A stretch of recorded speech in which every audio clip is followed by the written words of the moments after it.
Hello and welcome to Victory in Vegas, the MMA betting podcast. Today we're going to break down UFC on Fox 26 in Winnipeg. I'm your host Newsome. I'm with my co-host Namreka, and what an awesome card we've got on Saturday, bro. Yeah, it looks good. It could be a pay-per-view card. Yeah, definitely, man. I think the Americans have got a good free card here. So what we're going to do, as always, is we've just got our bets together and potential bets. We'll break those fights in full down for you. Everything else we'll just quick fire off at the end. So not too much back and forth, just a little bit about who's going to win, why we think they're going to win, and maybe what round as well. So diving straight into to my first bet of the night, we've got in the main event of the night, we've got Robbie Lawler against Rafael dos Anjos. And it's a fight I'm really looking forward to. I've got 2.5 units on Dos Anjos at plus 120, so I got him at a really nice line. I think it opened at like plus 125, so I got that in nice and quick. I think we're currently looking at minus 115 or 110, minus 110 maybe. It's roughly around that sort of mark. But yeah, I just think RDA's going to be the better fighter on the night. He's on a bit of a resurgence at the minute in the welterweight division since he stepped up from lightweight. His performance, I keep hearing a lot of people say his performance was really bad against Tarek Saffiedine, and it wasn't great, but I think what you've got to consider in that fight is it was his first fight in welterweight, stepping up. It was in raw heat as well in Singapore, and I know at the time he trained in Singapore, so there's an argument of, he should have been used to it, etc. But, just a lot of things. And the fact that Saffiedine was just so big and, so much bigger and stronger than anyone that RDA's fought before. And, trying to get him down onto the mat in that heat. Saffiedine's got good takedown defense as well. I just think he tired, but he didn't look bad. I think he comfortably won the fight. And then in his last fight against Magny, absolutely stormed through him, which is a fight that I bet on and cashed on the night as well. So, now we're left with Robbie Lawler, and I just think from a stylistic point of view, I think this is a really bad fight for Lawler. I think that Lawler still, obviously, he has got that puncher's chance of, getting into a brawl and landing something clean on Dos Anjos. But ultimately, I think that Dos Anjos will be smart enough not to get into those brawls. I think his distance management and the ability to close distance is far superior to. To be honest, I think it's one of the best in the UFC. When he actually does close the distance on his fighters, his shot selection as well, whether it be shots to the body, shots to the head, and then mixing in the clinch work and mixing in takedowns as well from said clinchers. I just think when RDA puts it together, I think is a nightmare for most people. But with Lawler, I think it's going to be a little bit worse. Like, Lawler has these moments of inactivity. You saw it a lot in his last fight against Cowboy, which I believe could have gone either way. I think I might have actually scored that for Cowboy Cerrone. I can't totally remember in regards to the exact way I scored it, but I'm sure I scored it to Cerrone. But yeah, Lawler had quite a bit of inactivity in that fight, sort of coasting from round to round. And I think especially midway through the second round in that Cerrone fight and the third round as well, he didn't really do too much at all. And Cerrone didn't mind that too much because he got a bit of a break. He could try and pick Lawler off at distance, which I think was his game plan anyway. But Dos Anjos is not going to give him that time. If Lawler starts trying to be inactive, Dos Anjos will be in his face. He'll keep pushing forward. He'll press him. He'll be hitting him to the body with the shots, with punches, and taking a bit of his energy out that way. Going to the head, like I said, I think he'll mix in takedowns as well. I don't see it being Robbie Lawler's night. Ultimately, I think RDA is going to get him down and submit him as a third degree Brazilian Jiu-Jitsu black belt. So serious stuff, man. There's not many that have got credentials higher than that in Jiu-Jitsu in the UFC. I know Damian Maia's a fourth degree. I keep saying Dan. In England we say Dan rather than degree. So yeah, his credentials on the ground are awesome, and I think he's going to get one of those takedowns. I don't think he'll knock Lawler out, even though I think it's possible, but that's his avenues to victory. He could take him down to submitting, which I think is the way he'll go. He could knock him out. He's got the power to do that. Or he could even coast to a decision if he decides to point fight and just move in and out, use his distance management, which is something that I mentioned earlier on. So, yeah, I mean, what's your thoughts on the fight? Yeah, this is like a really close fight to me. It's not one I can even be confident enough to even think of betting on at this point. But like a lot of what you said is true. Like RDA will come forward and he will pressure, and Robbie Lawler does take moments off in fights because he has these bursts of aggression, but obviously can't sustain that for the entire fight, even a 3-round fight as we saw against Cerrone. So, but Robbie Lawler is amazing on the counter. I know he hasn't had any real chance to show it recently. Fighting guys like Cerrone, Condit, and McDonald, you're not really gonna have that opportunity to counter, but he's shown in the past that he can do it really well. And if RDA is coming forward into those punches, it could be quite a short night. But I also then think that if it goes past, say, 2 rounds, it's RDA's fight, and he could well get the finish late on because RDA doesn't tire. He just keeps on trekking forward and landing punches to the body, to the head. He's one, like you said, he's one of the best pressure fighters in the entire UFC. Maybe you could even put him up at 1. It's just a fight that it feels like it's on a bit of an edge to me. It's like it could fall one way or the other. Could be a Lawler early victory, could be an RDA win down the stretch. So it's not one I wanted to bet on. I don't really have much confidence in RDA managing to get and hold Lawler down just because not many people have ever really done it. He's a really hard guy to hold down, definitely at welterweight. So yeah, it's just one that I've had to pass on in the end and just sit and enjoy. Yeah, definitely. I mean, I do in regards to the points you've made. I do agree with the stuff you said, but I think in regards to Lawler being able to counter RDA, I think that it might be more difficult than what Lawler might imagine because of the way RDA puts his combinations together. He'll start with a kick or he'll finish his combinations with a kick, and I just think when you're trying to counter somebody that's putting together those clever combinations, like I say, it's all about the RDA shot selection. He just seems to pick the right shots at the right time, and I think that's going to be again difficult for someone that's going to counter fight. And just my final piece on this as well is a couple of weeks ago when you were off. Listeners that are listening right now will know that I had Daniel Levy from Half the Battle on, and we were talking about the Eddie Alvarez and Justin Gaethje fight.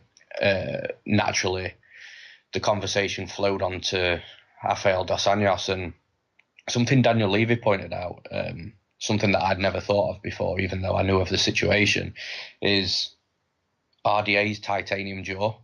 So that he had surgery on his face and had the metal plates put into his jaw, and Daniel thought that, well, he had a theory that this actually aids Dos Anjos when he's getting cracked, and it was something along the lines of the fact that when Eddie Alvarez hit him, you could tell that it pretty much put RDA out, but he didn't drop or anything, and he ended up being put out on his feet.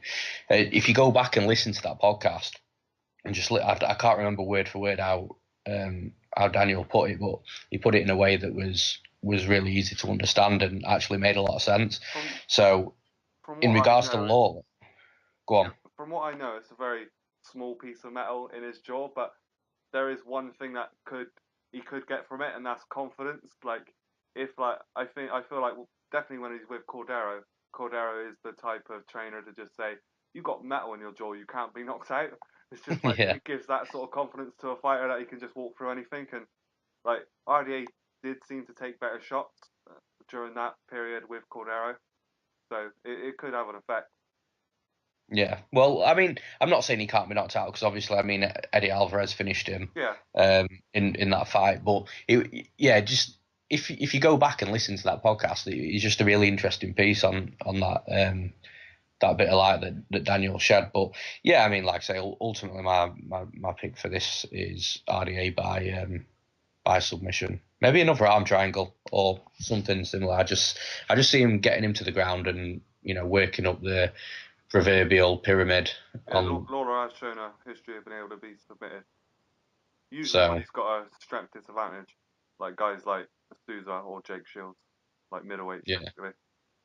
I mean, I don't think RDA is going to have an advantage in regards to power and stuff, but I do think it's quite even, because even though RDA is a small welterweight, he's now a lot thicker, and that aids him in regards to matching strength for strength the other welterweights in the division. But yeah, I mean, I've got nothing more to add on that from what I've said. So 2.5 units at plus 120. And we jump straight into the next one, which is yours, man. Yeah, Ricardo Lamas versus Josh Emmett. Now, I'm quite strong. I think I'm going to be quite strongly on Lamas, just because he's so much more technical. Just on the feet, he seems like technically a level above. Like Josh Emmett, just like he strikes me as quite a standard wrestle boxer type fighter, and with a bad gas tank at that. I just feel like Lamas is gonna use his full array of skills, just keep that jab in his face, fight quite conservatively as he does, but just pick up the rounds, and Emmett will just slowly get worse as the fight goes on. Like, I don't think there's a fight that Emmett hasn't tired in, as far as I can remember. He usually does get quite tired in even when he's winning the fight, he gets quite tired. Even in the fight against what's his name? Scott Holtzman. Yeah, he got quite tired in that, even though he was basically dominating the fight. That wasn't looking like a hard fight for him, but he seemed to make it hard for himself, and obviously in the loss as well. So yeah, I think right from the start, Lamas is going to be a step above him. He's just going to keep outpointing him, and just that's going to get easier and easier as the fight goes on, because I don't think Lamas is going to get tired, and I don't think Emmett can hold Lamas down. He might be able to get him to touch the ground a few times, but I don't think he's going to hold him there for any long period of time either. So yeah, for me, it's quite a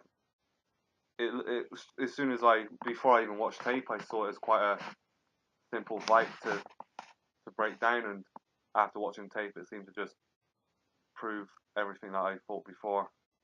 Just strengthened my opinion that Lamas is going to take this fight. What about you? Yeah, I mean, ultimately, I'm definitely not betting it, and I do think Lamas is gonna win the fight, but I really don't see this as that straightforward for Lamas. I mean, I know Emmett's coming in on short notice. It should have been Jose Aldo, which, by the way, I would have gone very heavy on Aldo if that fight was in place right now, because he would have smashed Lamas. But it's not, so there's no point in getting into that. But yeah, I mean, I don't think Emmett's cardio is as bad as what you make out. He did tire against Holtzman, but Holtzman was pushing back.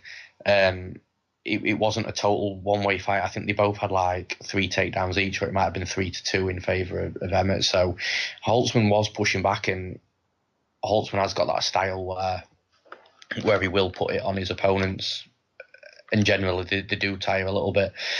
But I mean, in the Felipe Anjos fight, yeah, he knocked him down like several times in the first round, and then he did slow down a bit. But coming down a weight and still looking huge, it was expected a little bit with his cardio. But ultimately, I agree. I think Lamas is the more well-rounded fighter, the more technical fighter. I think he will get the win, but the lines are off for me. I mean, I'm just looking at them now, and the best you can get is with William Hill in England at -250. Everywhere else in America, it's like -275, -295. So, I think that's about where it should be as well. Like, I'd probably mark this up at -300. I don't think Emmett's got much of a path to victory here. I don't see exactly what he does to like put enough skills together to actually take this fight. Yeah. So I don't see. And the thing is, I don't think I don't think he's going to take the fight from Lamas. And you're right, his path to victory is very small. But what I do think is two things. I think, one, it's definitely not going to be as straightforward as what people think. Emmett will have his moments in the fight. He will put pressure on Lamas, probably early on. And then, like you said, it'll get a little better as the fight goes on for Lamas. And second of all, I know for a fact if I bet this, whoever bets this fight is gonna sweat it out, because I think it's going to be a 29-28 decision. If it's not a decision, the only other thing that I could see happening in this fight is Emmett shooting for a takedown, maybe midway through the fight, and Lamas snatching a guillotine. Yeah. That's a plausible finish for me, because I mean, I was saying to you, do that to anyone. He did it to Oliveira. He did it to exactly, and Emmett is going to go for takedowns in this fight. I'm pretty sure of that. He's normally the type of fighter I like to bet, so this is why I'm a bit apprehensive of the bet as well. But I think that he's either going to shoot for a takedown, and Lamas will catch him and guillotine him. If that does, like the Bermudez fight. Yeah, if he doesn't, I think it's going to be a 29-28 to Lamas, but I can definitely see Emmett taking around. It's possible. First round. So yeah, absolutely. So for me, I mean, no bet, but I do think Lamas is going to win, and I hope you cash it as well. Thanks. So, have you got anything more to add on that? No, I mean, I think I'm done with it. Cool. So the next one is my next bet, and my last one so far for the card is Santiago Ponzinibbio versus Mike Perry. So I've gone for 3 units on Santiago Ponzinibbio at -152. I think I got it at, and again, smashing the lines on this. He's currently, in the -200 region, so I really did get a good price on Ponzinibbio, and I think this fight it's got the potential to be a barn burner, but I'm not sure it actually happens. Like, bit of a weird one. I just think they both might have too much respect for each other's power, because anybody that knows both guys, they've both got ridiculous power in their hands. But the reason I've edged Ponzinibbio, well, a couple of reasons, he's beaten the better competition.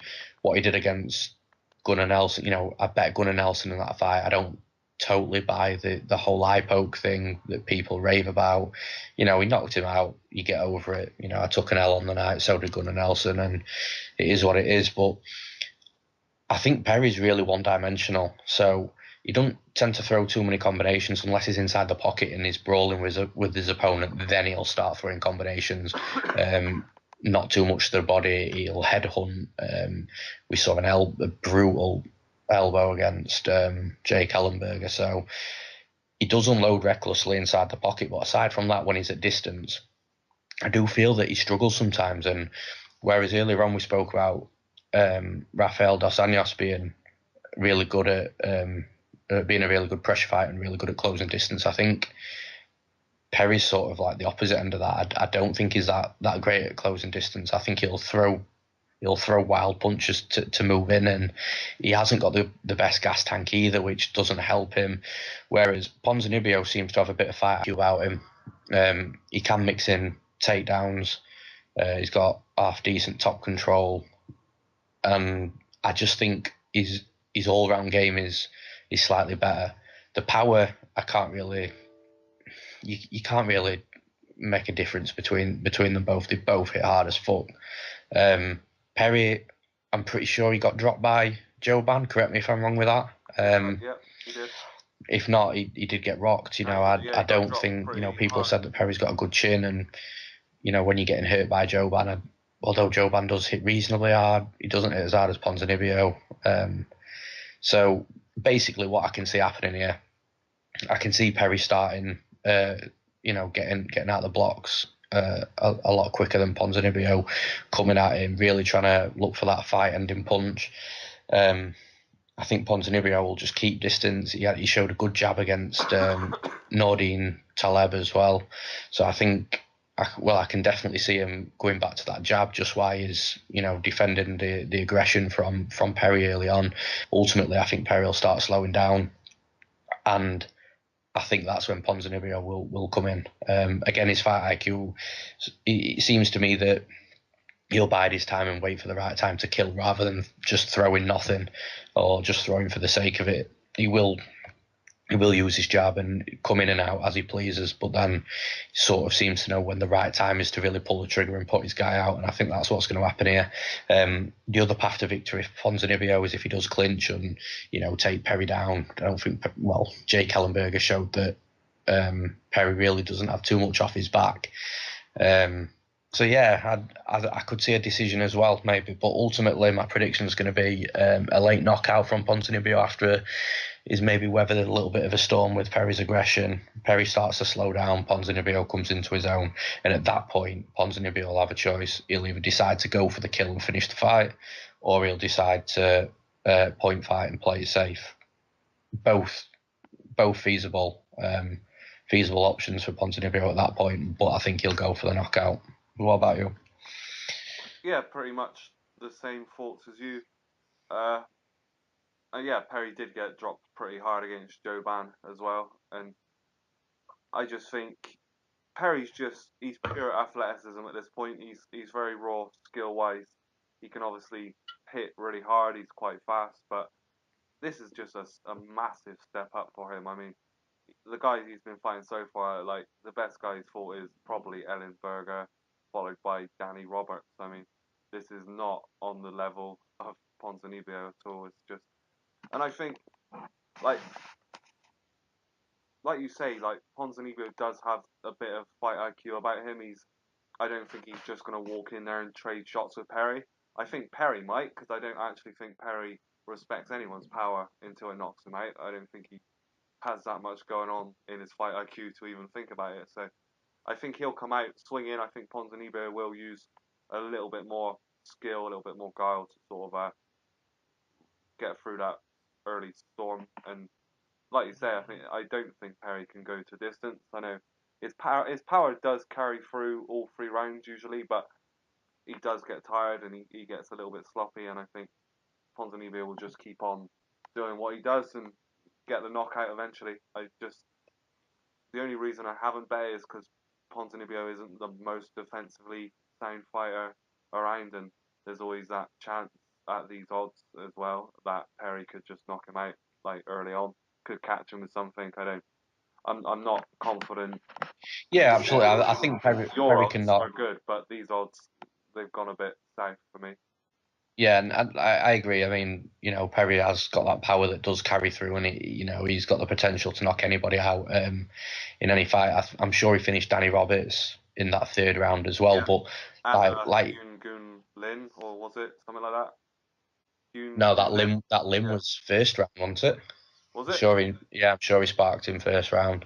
But it's Ellenberger. That was in the 2nd. Yeah. 2nd, yeah. But I mean, with what you said, is right. He carries his power over 3 rounds, but his work rate he doesn't carry over 3 rounds. So yes, he's always got his power, but once his work rate slows down, I can't see. Yes, he could knock Ponzinibbio out still, but I can't see Ponzinibbio being caught with that because his speed and his work rate will slow. So yeah, I mean, and it's the fact that he was basically left dumbfounded by the movement of Alan Joban. I mean, most people aren't dumbfounded by that amount of movement. So, like you said, he can't cut the ring off at all. Like, and this is going back years. I saw like an early boxing match he had where he just, even then, just plods forward, gets turned around all the time. He just has no ring cutting ability whatsoever. If he did, he'd be dangerous as hell. But as it stands, he doesn't have that. And the other thing with Ponzi as well is like, when you look at that Nordine fight, Nordine were really pressuring, especially towards the end of the fight, and Ponzinibbio showed really good defensive striking as well. So that puts confidence in me at the start of the fight, where I think Perry might be the aggressor of Ponzinibbio, a fresh Ponzinibbio, being able to just deal with that aggression. But he has to work that jab. If he doesn't work the jab on Perry whilst moving backwards, he's going to find himself against the cage, and that's not where you want Perry, because Perry will just unload, and at that point I'd be worried. But I'm putting my faith in, like I say, in his fight IQ and just popping that jab out and just circling around Perry and just biding his time, not putting himself in any danger, but making Perry work. So yeah, I wouldn't be totally surprised if Perry knocked him out, but I really don't expect to, and I'm really confident in this bet. Hence why I've gone 3 units on it. So yeah, we'll move on. We'll move forward. Which is you next? Yeah, Julian Marquez versus Darren Stewart. Now, this is basically just me looking at the odds and thinking this is off. This is badly off. Like, Darren Stewart is extremely dangerous very early in fights. Like, he's a ball of explosion. Like, he'll see an opening and he'll just go for it with speed and power. Obviously, the rest of his game is not all put together yet. He does land some pretty strong takedowns, like a really nice double leg too.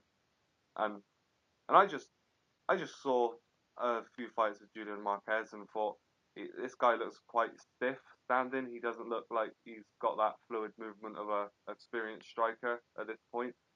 He does hit hard, but I just feel like there's a strong possibility Darren Stewart comes out really fast and finishes him in under about 3 minutes. Like it was the odds that tempted me towards this bet. It's not like I'm massively confident. I'm not saying, yeah, Darren Stewart will win this fight, no doubt about it. But when you've got odds of like you can get like plus 221, I think it's just that the line's way off and it's worth a shot. What about you? Yeah, similar thoughts really. I mean, I ended up taping this fight. Not sure if it was last night or the night before, purely because I saw the odds and someone like Darren Stewart that does have a good double leg takedown and does have power and pressure. He has that pressure game. But ultimately, when I watched Marquez, like the first fight I watched was the one with Philip Hawes, and Hawes was taking him down, not at will, but he was getting him down. But Marquez wasn't making it easy, and Hawes is a very, very good wrestler. And he's got good entries, he's got good takedowns. Yeah, I didn't think you can't really say. I don't think Stewart's like an amazing wrestler. I just think he's got that knack of well-timed takedowns. Like he just flow through that double leg out of nowhere. But what I'm saying is, I think you can't really say too much about Hawes' game except his takedown and wrestling ability. And I just think if Hawes was having a difficult time taking him down, I think Darren Stewart is going to have the same issues, maybe worse, because I think Hawes is a better wrestler. So then you look at Marquez's stand-up, I agree with you, he's not as fluid as Stewart, but what he does pack is a shitload of power. So for me, the line 100% off. I completely agree with you, and I don't blame anyone for taking the shot on Darren Stewart here at plus like 220 or whatever it is. But Marquez just looks a lot bigger. I think he'll be able to defend takedowns to an extent against Stewart, but if he does get down, I think he can get back up. Ultimately, my pick's going to be Marquez by knockout, but nothing of any confidence. I'm just dropping in a prediction here. But yeah, I don't hate the Darren Stewart bet. The line is definitely off. Yeah, and you can also get Stewart inside the distance at plus 300 if you want to take that. I mean, it's not a huge difference, but I do not see him winning a decision. So. Yeah, I mean, is this fight really going to go to a decision at all anyway, regardless of who wins? Yeah, so but definitely, it's a betting podcast, and I agree with you. I think that line of plus 300 is worth taking over Stewart straight because you can put less units down on it and still get the same returns for the more probable outcome. So, are you actually going to bet it then, or is it just something you're considering? I'm strongly considering, and I probably will bet it. Yeah. Cool. How much you going to go on it? Whatever you can get a unit back on. Yeah, basically. I've actually even written that in my notes. Whatever gets me a unit back. That's funny. Cool. We'll move on then, and it's you again. That's John Makdessi versus Abel Trujillo. Is that is it? Yeah. Yeah. So I just think Trujillo is a very limited striker. I feel like standing, he's got power. Well, he's got some power, and he's quite quick. He's kind of just like a bit of a bull though, and I feel like Makdessi's a way more schooled striker. He's got a nice jab. he moves well. He tucks and rolls quite well when he wants to as well. So it's like, I just feel like, again, the line doesn't really represent the fight. I feel like John Makdessi shouldn't be up to like plus 170, is it? Like, it just doesn't look like a good line to me. Like, and I don't actually think the takedowns are going to come into it much either. I feel Trujillo could go for a few, but I feel like Makdessi could deal with them and keep it standing. I just feel like it's going to be a hard night for Trujillo, and I think he's gonna tire, as he usually tires a bit, and Makdessi's just going to keep pumping with that jab. I don't think it's going to be a especially entertaining fight, but I do think it will be a Makdessi decision. What about you? Yeah, I mean, this seems to be a common pattern with me because, I had absolutely zero interest in this fight whatsoever, and from the betting perspective anyway. And then I saw the lines. Trujillo opened at -175, and I thought, okay. In my head, I didn't, I'd not done tape at this point. I just had preconceptions of Makdessi being quite shit. So I thought Trujillo being a pressure fighter and he's got takedowns, which, anybody that knows me, they're two things that I really like in a fighter, especially to bet on as well. I thought I'm going to have to look into this with Trujillo being under 200 against a fighter that I believe to be shit. So I started with Makdessi because I already knew a bit about Trujillo. So I just wanted to basically see from Makdessi that he was as shit as I thought. And I was going down the list of his previous fights, and I know it was a few years ago this now, but the first fight that I saw that really stood out to me was the Alan Patrick fight. And I thought, well, this is going to be a great tape to watch because Patrick is known for his brute strength, taking people down successfully as well. The dude takes fucking everybody down. A little like Rani Yahya in a way in regards to his success rate, but including Teixiera. Yes, exactly. So started watching that, and Patrick struggled to take him down numerous times. I think he might have actually only got him down once, but Makdessi got straight back up. Walked up the cage, got straight back up, and then I saw him try to take him down a third time, a fourth time, a fifth time, and I just thought, fuck, if Patrick ain't taking Makdessi down, then Trujillo ain't taking Makdessi down. So at that point, I just passed on the fight. I just wasn't interested in it from that side, because even though I don't think Trujillo can get Makdessi down, I'm definitely not putting a bet on Makdessi because I've just been burnt 2 or 3 times in the past by moving away from what my favourite type of fighter to bet on in regards to the wrestlers, and then being wrestled, and it's soul destroying watching your fighter get out wrestled when you've got a bet on him. So just for the fact that I know what Trujillo is going to be doing in this fight in regards to trying to close the distance and get Makdessi down, I ain't going to bet it. Ultimately, I think I'm not sure which way it goes, because if I've got to have a pick, I'm going to have to pick Makdessi, because I basically didn't bet Trujillo because I didn't think he could get Makdessi down, and if he doesn't get Makdessi down, I think Makdessi will outpoint him on the feet. So ultimately, I have to go Makdessi, but it's not a confident pick at all. And I could easily see if Trujillo can't get him down, just pressing him against the cage and just watching the clock run down while scoring points, just little shots with knees and punches and stuff like that in the clinch, just little things to keep yourself so busy that the refs won't split you, unless you're in California, but you're not, so it's all right.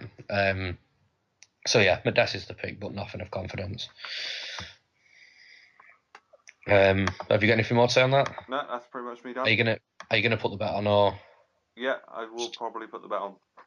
Cool. Enough to get you a unit?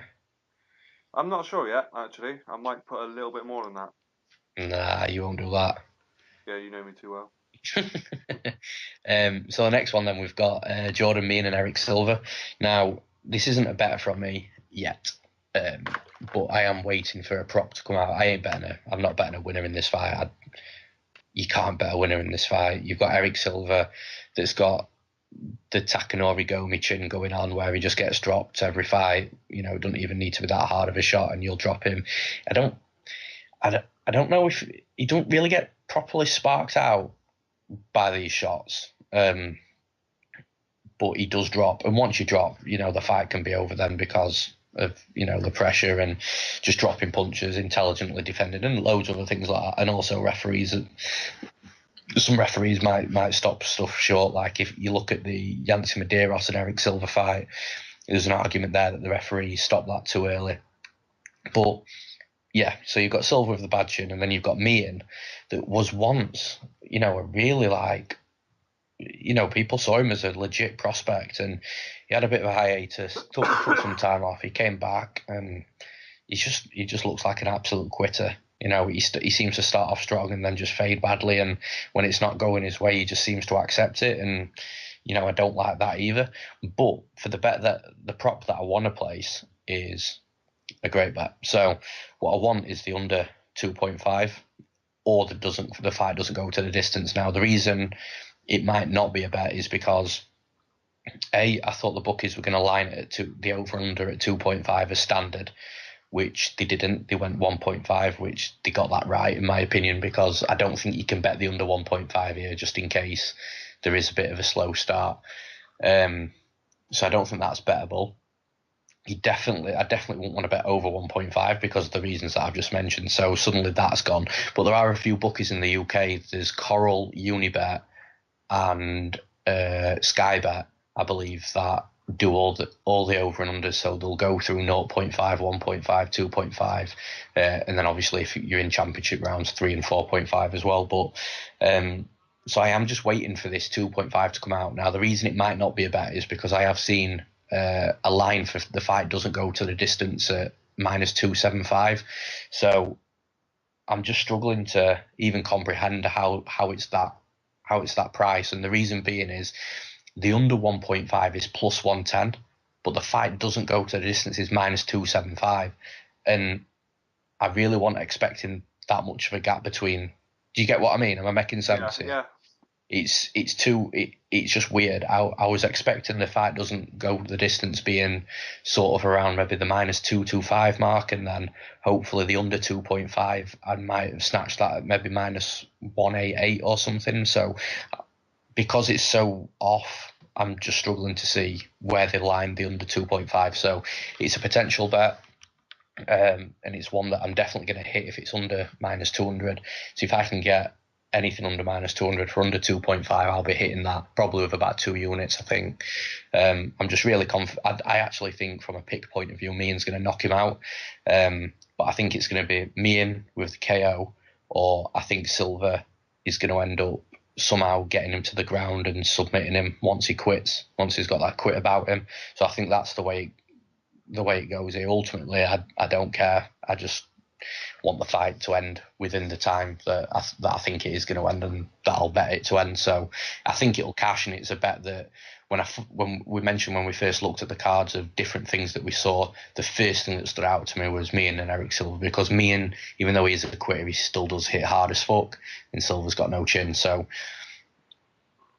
that was the first fight that stood out from a betting perspective, just the prop. So, I mean, what's your thoughts? Yeah, I do like the under. Like, I feel like you said, Meehan could catch him, probably something like a standing elbow or something like that. I also feel like Silva could outland him and possibly even stop him with a body kick. Silva throws a really mean body kick, and we've seen Meehan go down against Thiago Alves from a body kick. That is true, and he also hurt Yancy Medeiros as well with a body kick as well, if I remember right. Matt Brown quite a few times. So that possibility is there also. It's like the only thing I worry about with the under is if both get tired and start just like looking at each other for a few minutes at a time. Like that's at that point though, I think we're going to be deep into the third round, which is going to be playing with fire if I've gone for the under 2.5 anyway.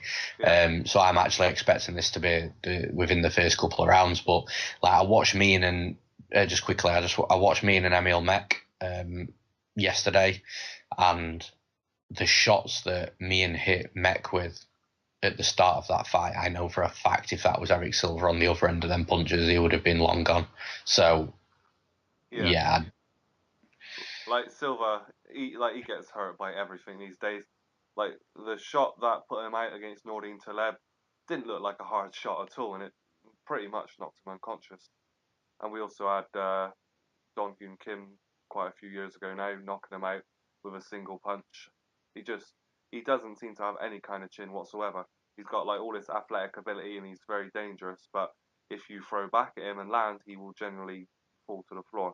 Like, and Mian does hit really hard when he actually throws. Like, it was so disappointing watching that Meek fight because it started out as such a brawl. Both looked up for it, and then Mian just seemed to lose all desire to actually fight anymore. And I mean, that was Mian's first fight back after his yeah, time off. But I agree with you. What were really weird is when you watch tape, Mian's got so many wins by knockout. You know, he's this good stand-up fighter. Mek loves a brawl. He loves getting into ridiculous brawls, throwing heat at, at each other.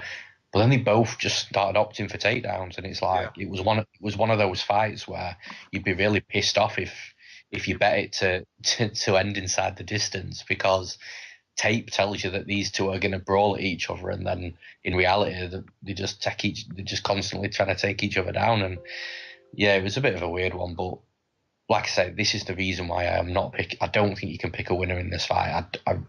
It's in my opinion, and this is my opinion. You can hate on me as much as you like. I don't really care, but in my opinion, you can't be confident, or you shouldn't be betting a winner in this fight, because I agree. Flipping a coin, heads or tails, which one do you fancy? So, and there's also the fact that like that hiatus he took was actually him retiring, and that is always a bad. I think that's a bad psychological.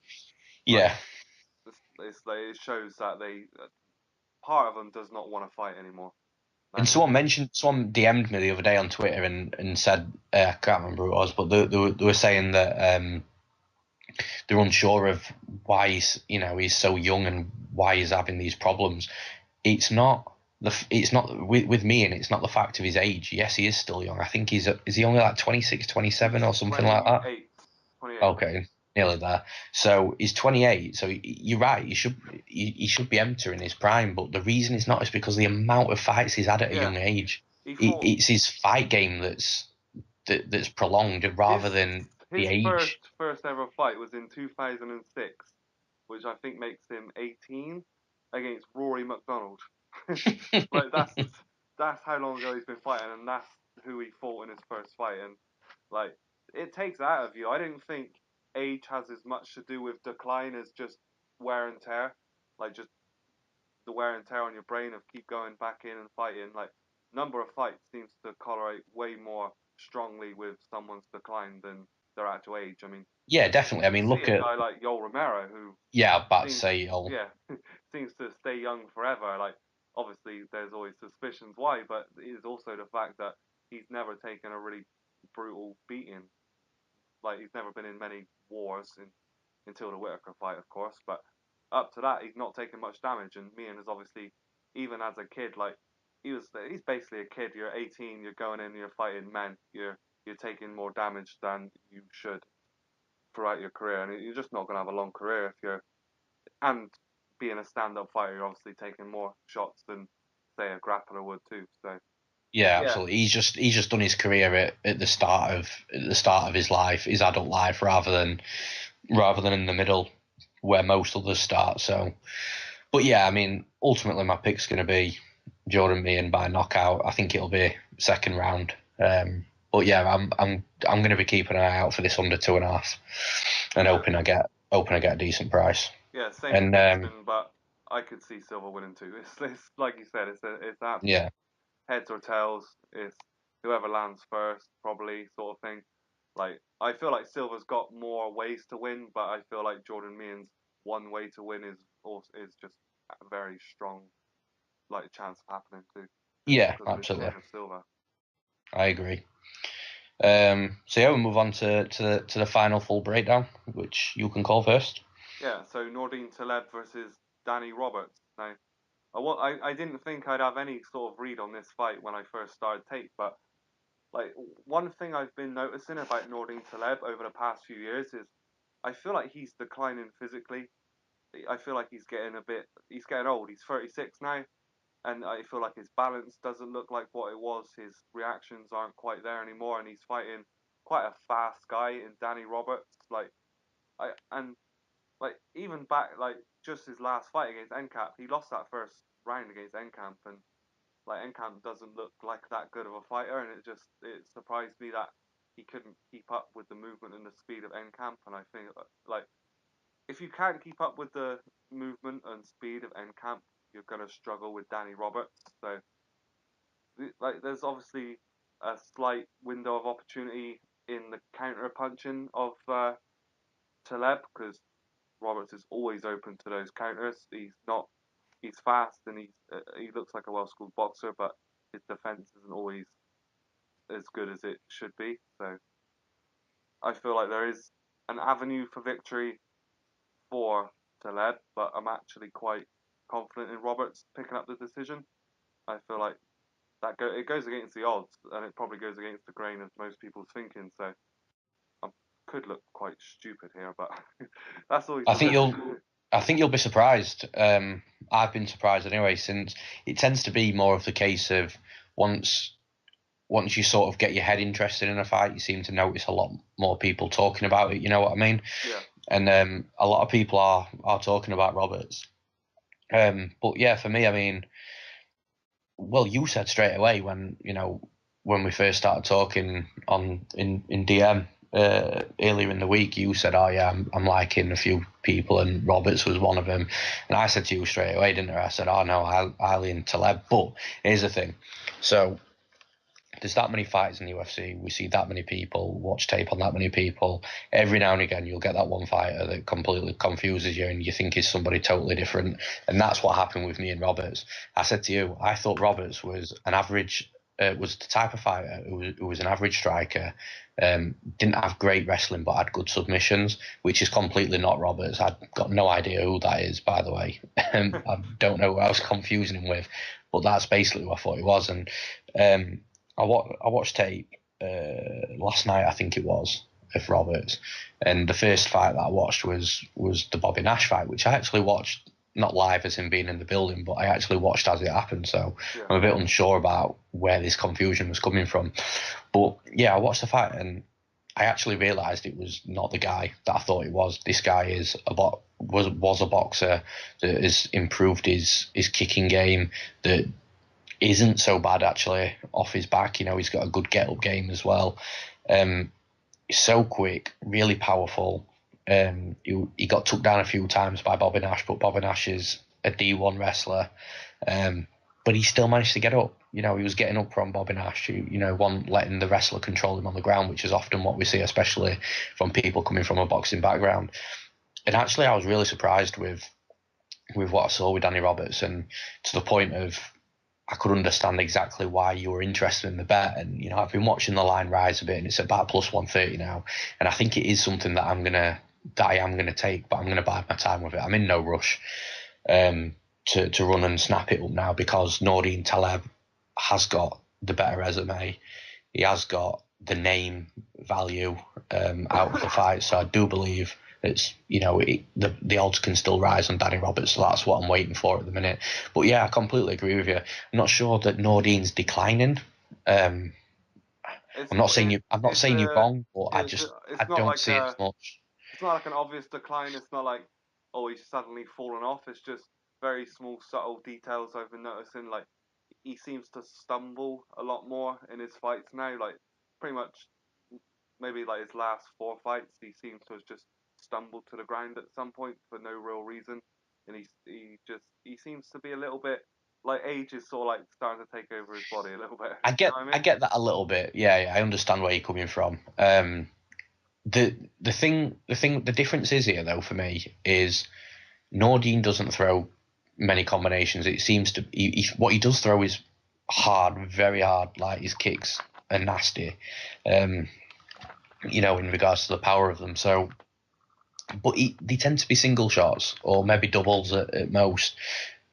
I think with the speed of Roberts, I don't think he's going to have too much trouble defending those single shots or the single punches or kicks or the double if he decides to double it up in a small combination. I don't think Roberts is going to have too much problem with that. I think if Nordine came out and was really aggressive and really did put combinations together, then I think Roberts would would maybe crumble under the pressure. But I think Roberts is a younger guy, is a fresher guy. I think his boxing is probably going to be better than Nordine's Muay Thai. I know Nordine's trained a bit with Firas Sahabi and TriStar in the past. I'm not sure whether he's camped with him this time or not, but I know for his last fight he went back to his roots at Tiger Muay Thai to sharpen up his striking. So, I'm not sure exactly where he is, but I just think that Danny Roberts' speed and technical ability will be enough to come through Nordine now. What does worry me very slightly is Nordine's takedowns. And you mentioned to me earlier that you seem to think that when Nordine wants to take someone down, he often does. So I did a bit of digging. Yeah, I did a bit of digging in the stats, and I'm sure it's something like high 70s, low 80% takedown success rate, which is very high. He just times them very well, and he has that sort of GSP type takedown where he literally just takes people off their feet. It's quite impressive for a guy who doesn't seem to hit that many. Exactly, and that's the one thing I do worry about. But then I think to myself, well, okay, am I getting myself into this situation with a relentless wrestler? And I don't think I am. No. Nordine seems to hit these takedowns. Basically. Yeah, when there's an opportunity, he doesn't create the opportunity, which is a difference here. If he created the opportunities to get the takedowns, I would worry. But I think he seems to get them when they're available, and I'm not sure Danny Roberts makes many available. Like the takedowns Bobby Nash was hitting on Danny Roberts was quick, reactive takedowns. Bang, there's your double leg. That's your D1 wrestler. That's not Nordine Taleb. And then the other side of it as well is I'm not sure if he's still training with him, but I would imagine he is, because why would you leave him? But Danny Roberts was with Kamaru Usman as well. That was his training partner for the Bobby Nash fight, at least anyway. So your wrestling can only improve when you're training with Usman day in day out as well. Yeah, so there's just a lot of things that for me that just tie up. And then, like I say, you look at the line and plus 130.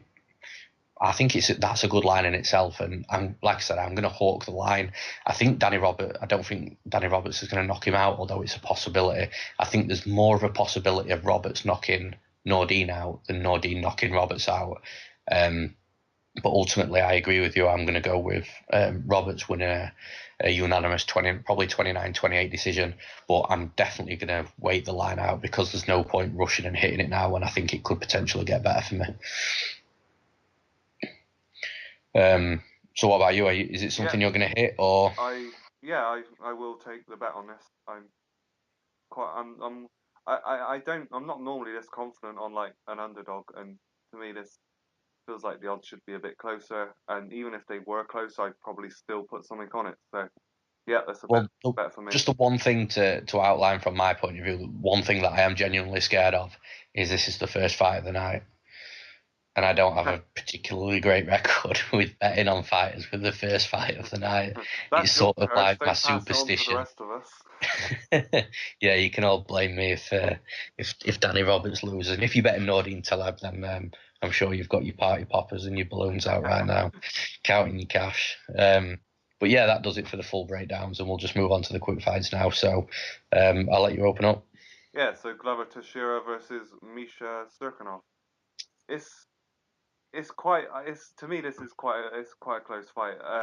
Obviously, when you bet on someone who can only do one thing, which I think is Cirkunov, I think the only way he wins this fight is by taking Teixiera down and out grappling him. It is sort of hard for me to really want to make that bet. Like anything that changes in the two approach to it, sort of just messes your bet straight up. So for me, it's not a bet, and I feel like it's going to be quite close. I don't think Cirkunov can just come in and grapple Teixiera whenever he wants. Teixeira's a good Brazilian Jiu-Jitsu guy. Obviously, Phil Davis did come in and grapple him, but I think Phil Davis is actually one of the best. When it gets down to the mat, he's one of the best in the game. So it's just, and obviously standing, I feel like Teixeira has a massive advantage. But I could also see Cirkunov actually do like working his grappling against the cage and just grinding out a decision as well. But on the same hand, I can see Teixeira catching him or just avoiding that altogether. So for me, I'm I'm gonna enjoy the fight. I'm not. It's just not something I want to bet on at all. What's your pick? The pick is Teixiera, just about. Well, for me, this is a fucking minefield. Like, I started leaning Teixiera, and then his odds were rising, and I actually tweeted out once it gets to plus 140, I'm going to tape it. But deep inside, I was like, please don't hit 140 because I really don't want to tape it. But then it hit plus 140. Man of my word, got to do it. So I taped it. It was a pass after tape, but a slight lean to Cirkunov actually, even though I was leaning to Teixiera before, and then.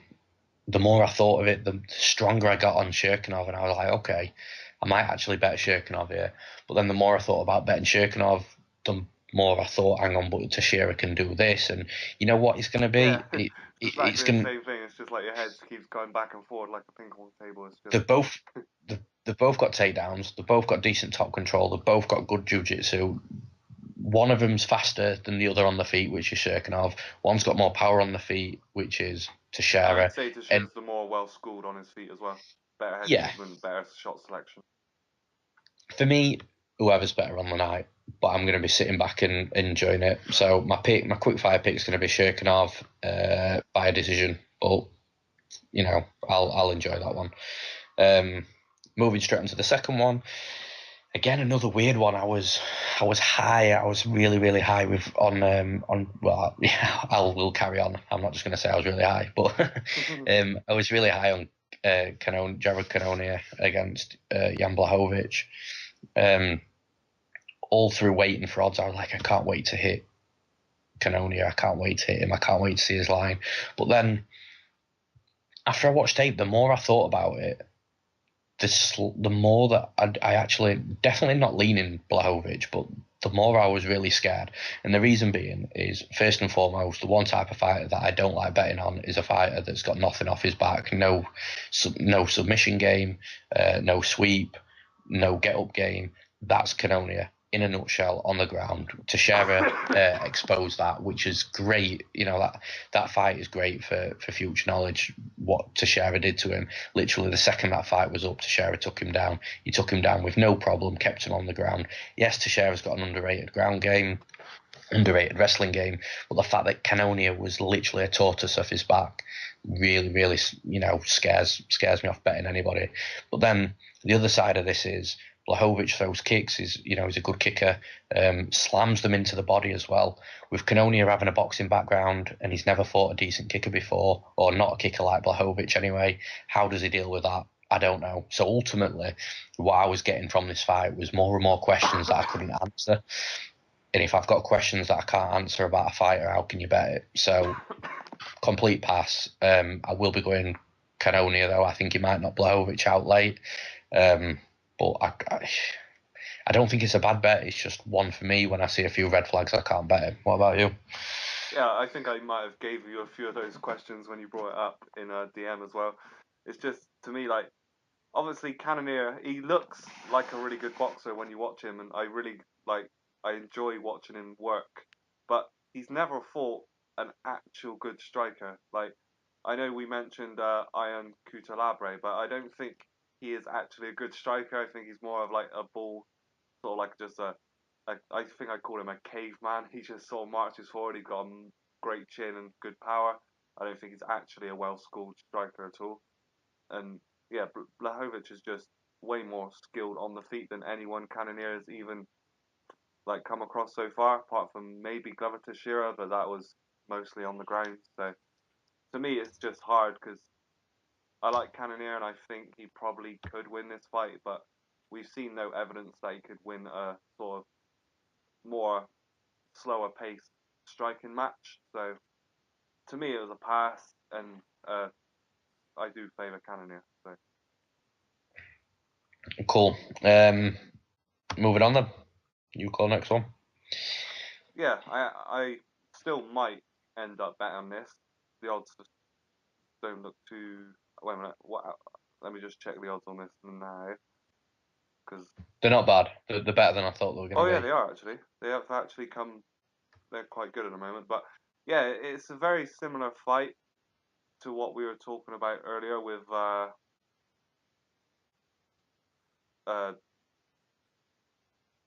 Sorry, I've drawn a blank here. What? Anyway. So we're talking about Chad Laprise and Yeah, I know. Galore Bofando, yeah. Yeah. So I feel like Galore Bofando, he's a very strong, very athletic fighter, but I feel like he's gonna have quite a big skill disadvantage here in pretty much every department, and we don't really know how he deals with being on the ground either. So the pick based on that is Chad Laprise. Yeah, I'm the same. You know, I wouldn't dare bet this at all. Chad Laprise's line is better than I thought it was going to be. Galore Bofando's got all this fancy stuff, but he has got power as well, and knocked out Charlie Ward with that slam in his last fight, which was pretty epic. But ultimately, I think fundamentals are gonna outshine the flashy stuff. What Bofando will try and land on Laprise. I think Laprise might have a tough first round. Ultimately, I think he cruises round 2 and 3 at least, and probably ends up winning a decision. So, yeah, the pick's Laprise, but I'm not gonna bet it. I don't rate Laprise that highly, and Bofando's Bofando, so I ain't gonna put money there. So yeah, that's my pick. Moving on to the next one, we've got Tim Elliott against Pietro Menga. Didn't actually know Menga was from England, so that's news to me. Same. But you know, he's fought in Bellator, he's fought in BAMA, you know, some other ones on the regional scene, CFC. You know, he's 13-0. It looks like a decent prospect at flyweight.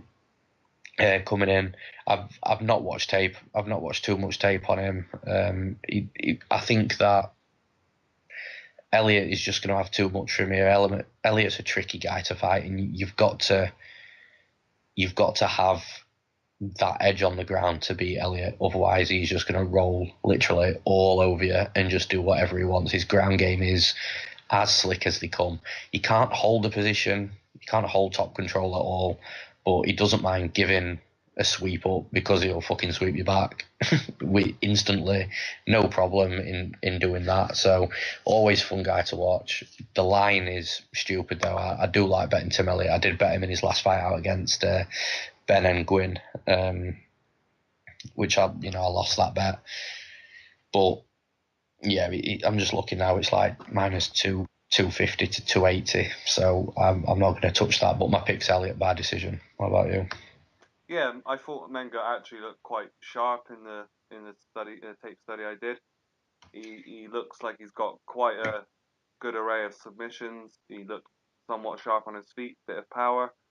But this is jumping right into the deep end. You're fighting someone who's skilled in every area and basically unlike any other fighter you're ever gonna like spar or fight. So and on short notice. And on short notice. So he could catch Tim Elliott, but like I think the sensible pick here is Tim Elliott to win a decision.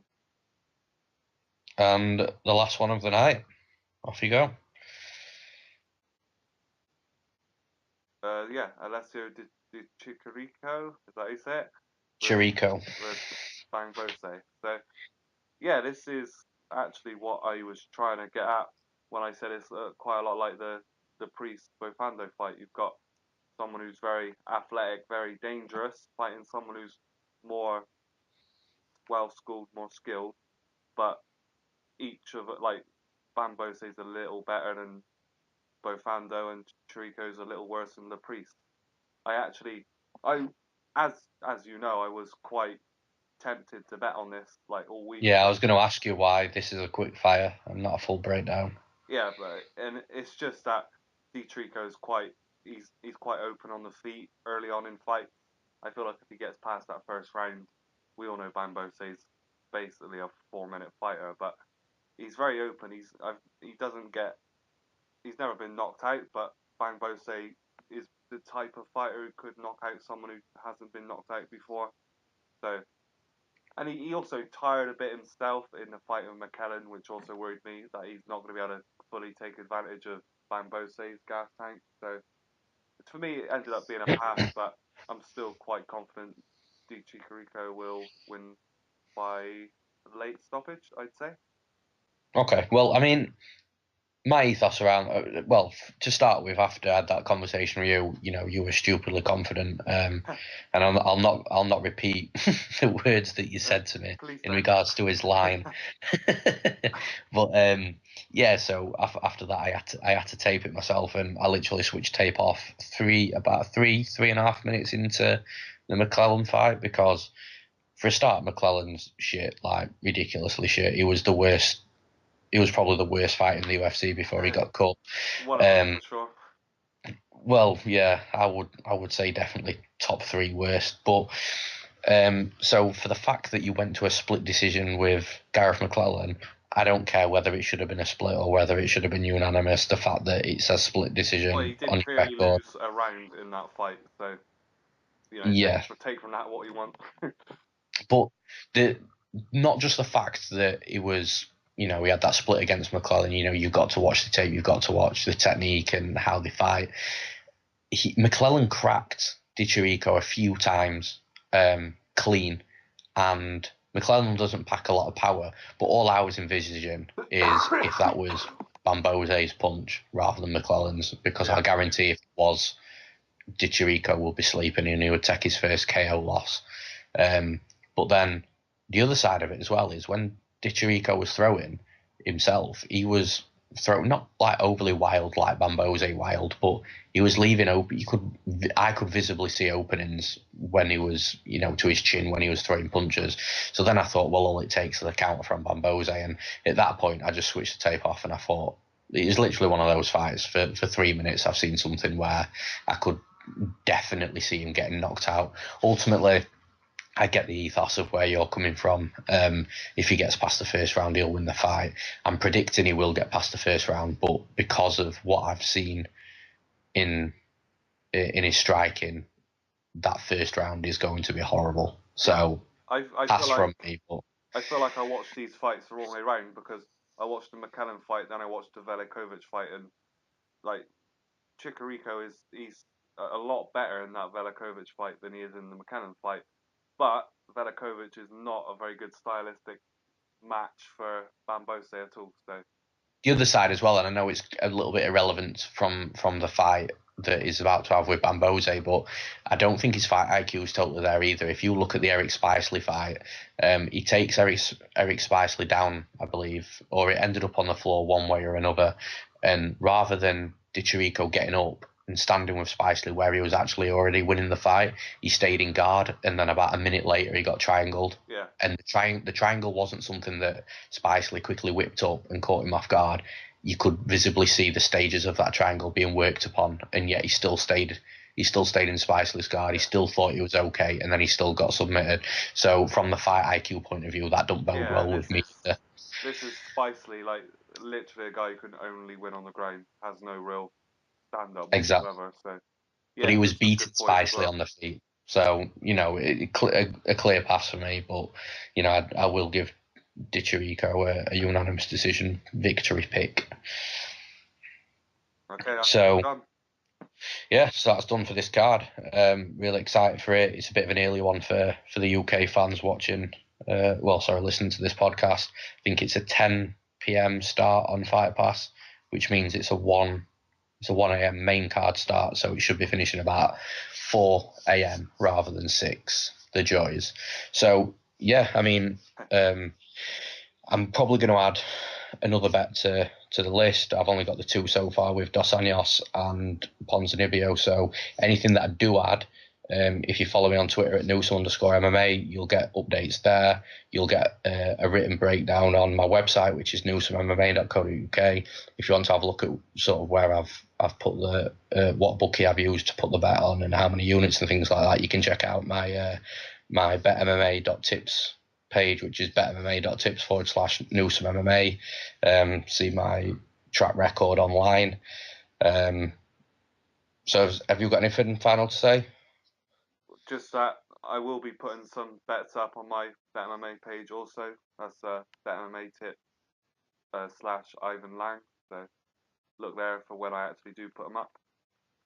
Cool. In regards to the video, please like, drop a comment, subscribe, we appreciate literally everything. We've had a decent jump in numbers over the last few weeks, which is really awesome, and like I say, we really do appreciate it. So we won't be back next week because it's Christmas. So I hope everyone has a happy Christmas, gets everything they want off Santa, and we'll see you back for UFC 219 just before New Year.